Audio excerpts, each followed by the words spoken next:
Hello and welcome to Doctor Who Theories, the show in which I address an issue from the revival series of Doctor Who that's never properly explained, and I give my thoughts and theories as to what's actually going on.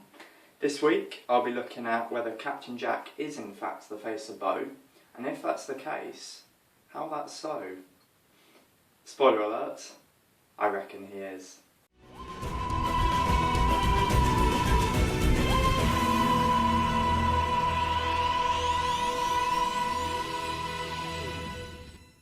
In case you didn't know about this theory, though I can't see how you couldn't due to how popular it is, here's the clip that started it all. Used to be a poster boy when I was a kid, living in the Beauchene Peninsula. Tiny little place. I was the first one ever to be signed up for the Time Agency. They were so proud of me. The Face of Boe, they called me. I'll see you. Absolutely no doubt whatsoever that Captain Jack is the Face of Boe. Just look at that scene. You can tell from the way it's written and the fact they even play a piece of music called Boe's Theme in the background, that this scene is meant to imply that Jack is that big old face that we know and love.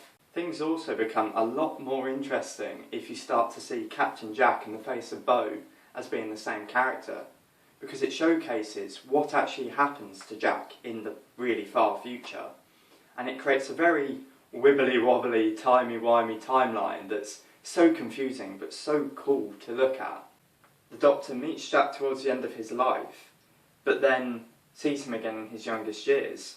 And then sometime after that, the Doctor sees Jack die and receives information from him that helps out with the return of the Master, which a younger Jack is actually present for and learns for himself, meaning that he can tell a younger version of the 10th Doctor in the future. Oh my god, it's so confusing, but awesome. Another reason why we should believe that Captain Jack and the Face of Boe are one and the same is because it actually answers a lot of questions you may have about the Face of Boe. For example, why he calls the Doctor old friend, how he's managed to live for billions of years, and then how he knew that the Doctor wasn't the last of the Time Lords, because obviously he's the one that tells the Doctor, "You are not alone," standing for Yana. And yeah, all these questions are answered by this revelation. So, now that we've established that Captain Jack and the Face of Boe are actually the same character, how do we explain the fact that Jack goes from having human proportions to being a massive head in a jar?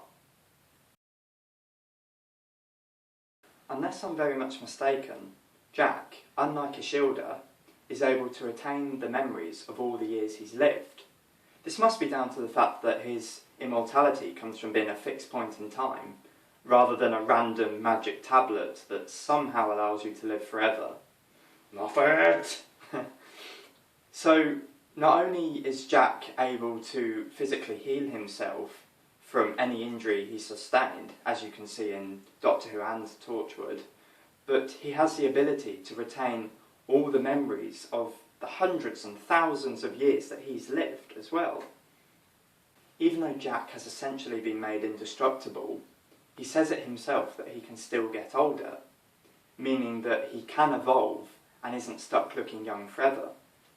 What if, as Jack goes on to live for millions and then billions of years, his body begins to change to accommodate the huge collection of memories he has? His head gets bigger until eventually the rest of his body just can't cope with this huge mass that it's got to sustain, and so then his body evolves and deforms to become those weird tentacles that you see the Face of Boe has. And then, as is natural with old age, as Jack gets older, he gets more wrinkles and then begins to lose his hair. Hey presto, we have the Face of Boe.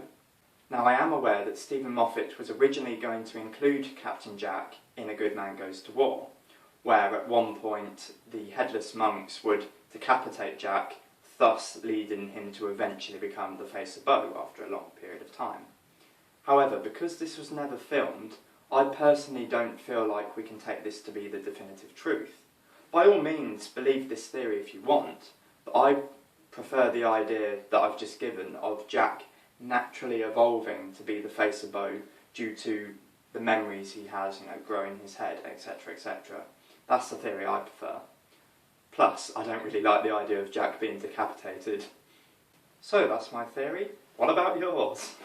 If you have any alternative ideas, please do put them in the comments down below. It'll be great to hear them. Also put down there any other theories you'd like me to look at, because ideas are welcome. And if you liked this video, give it a like. If you want to see more, subscribe, obviously. And that's about it. I've been Dr. Blue. Thank you very much for watching, and I'll see you next time.